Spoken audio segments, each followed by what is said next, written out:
السلام علیکم ناظرین، میں ہوں آپ کا ہوسٹ سمیر بیگ اور آپ دیکھ رہے ہیں FM4 کے ٹی وی کا پروگرام ناز برداریاں، جو کہ پاکستان کا سب سے معتبر حالات حاضرہ کا پروگرام ہے۔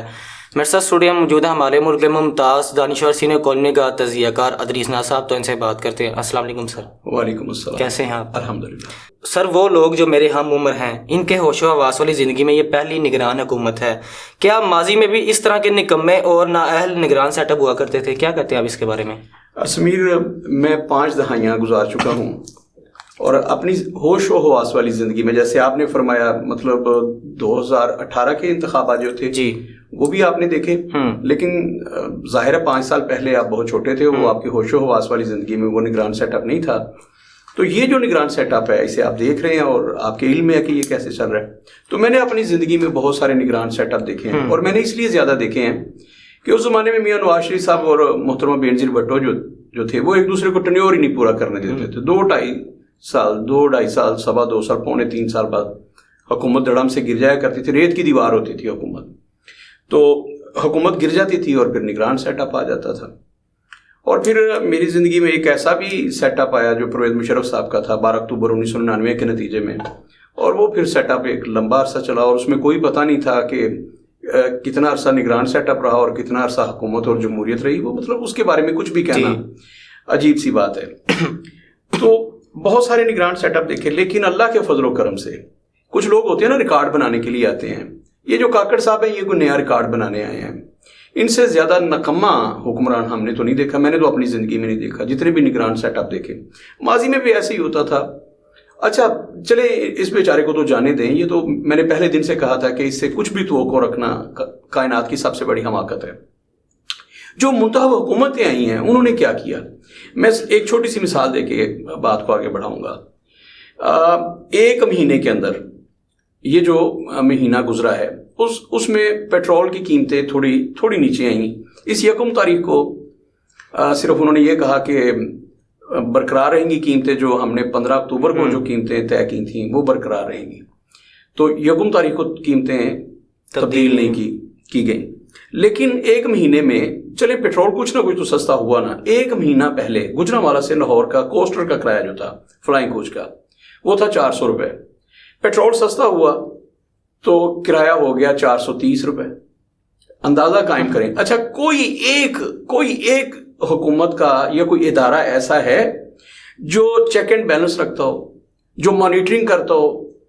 سبزیاں مہنگی ہوتی ہیں، کوئی پوچھنے والا نہیں ہے، ہر دکاندار کا اپنا ریٹ ہے۔ آپ اپنے محلے میں سے جہاں آپ رہتے ہیں، 3 جگہوں پہ سے چاول لینے ہیں، 3 جگہوں سے چینی خریدنی ہے، ایک ریٹ نہیں آپ کو مل سکتا تینوں دکانوں مختلف۔ کہیں 1 روپیہ کم ہے، کہیں 1 روپیہ زیادہ ہے، کہیں 2 روپے زیادہ ہے، کہیں 4 روپے زیادہ ہے۔ تو کیا آپ کو کہیں گورننس نظر آتی ہے؟ کوئی ادارہ کام کر رہا ہو جو آ کے پوچھے کہ یار ایک ہی محلے میں 3 دکانیں ہیں اور تینوں کا ریٹ مختلف ہے، ایک ہی چیز ہے، چینی ہے نا، تو ہر جگہ پہ مختلف کیوں ہے؟ کوئی پوچھنے والا نہیں۔